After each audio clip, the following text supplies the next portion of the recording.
Hey guys, we are finally here at Cabanatuan Terminal, waiting for our Dingalan bus. So we left Manila around 11:30, the last ride from Manila going to Cabanatuan. But it is very sad to know that there are no more trips going to Dingalan earlier and at night. So they only have a trip around 7 a.m. to 3 p.m. and the last trip will be on 7 p.m.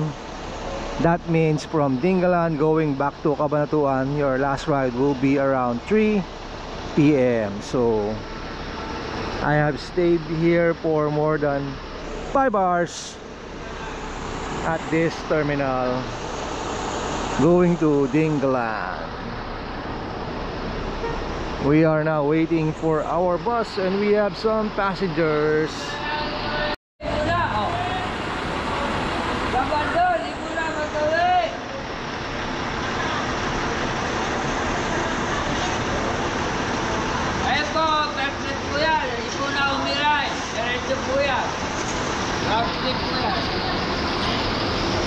Let's go!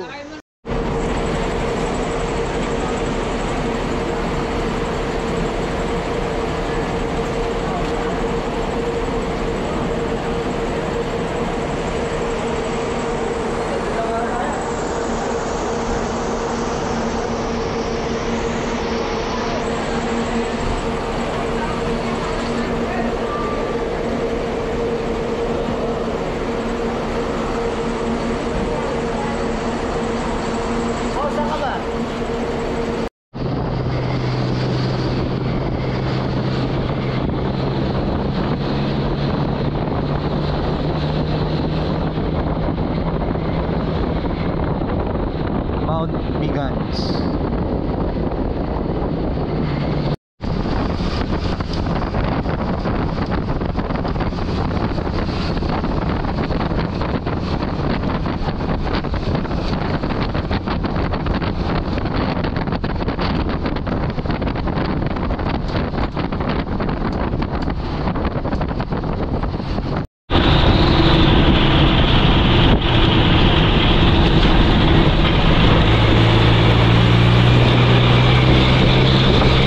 Guys, tuyo na yung river. Joke lang.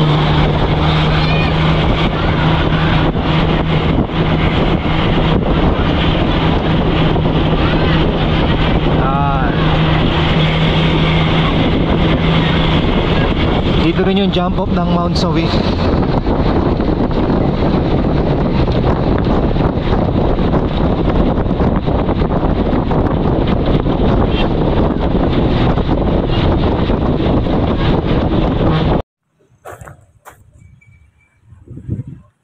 Yan guys, bali dito yung bagong babaan ngayon dito sa Dingalan sa mga magdi-DIY dyan.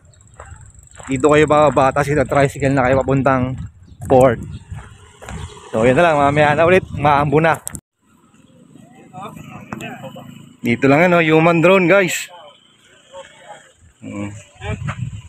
Human drone. Kano babayad sa'yo Brad yung picture?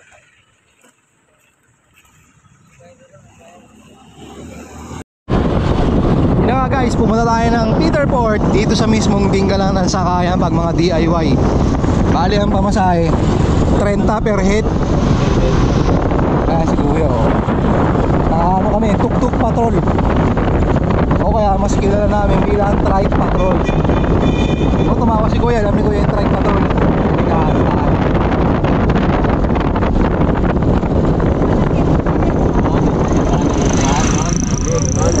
Ayan guys, oh. So yung mismong terminal ng tricycle malapit sa palengke lang. Pero kung gusto nyo lakarin, pwede rin naman daw, 30 minutes away lang naman. Depende sa lakad nyo kung malakbang. No kuya? Almost to. Ayan, Peterport, oh. Hindi kayo makawala, oh. Paltik, oh.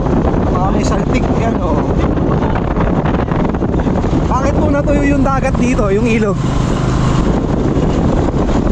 Ay, Nagbigay ni Gwen ng komento. Yung ilog, bakit po natuyo? Ay, pagka maulan, may tubig. Pag walang ulan, may tubig. Ito ating yan. Di ba kinakwari? Ay, wala. Walang kwari to, walang kwari. Talagang tagtuyot lang. Guys, enjoy the view. Mahalin yung kalikasan nyo. Dahil bahay na maganda oh. Kaya na ulit, baka malobot ako.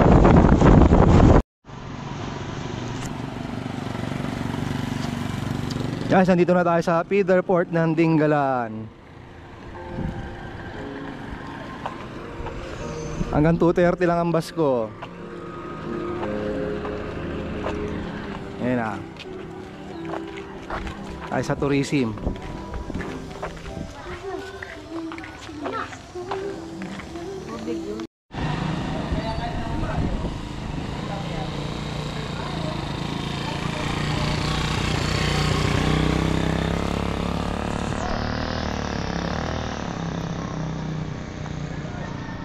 Guys, 1,010 packs renta ng bangka para i-tour kayo dito.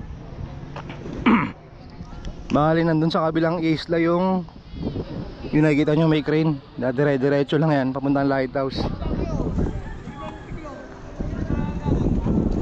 So ayan o.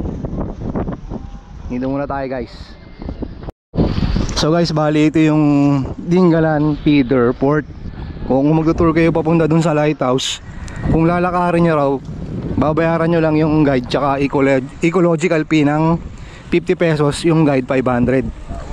Siguro 1:5 yan, sigurado yan.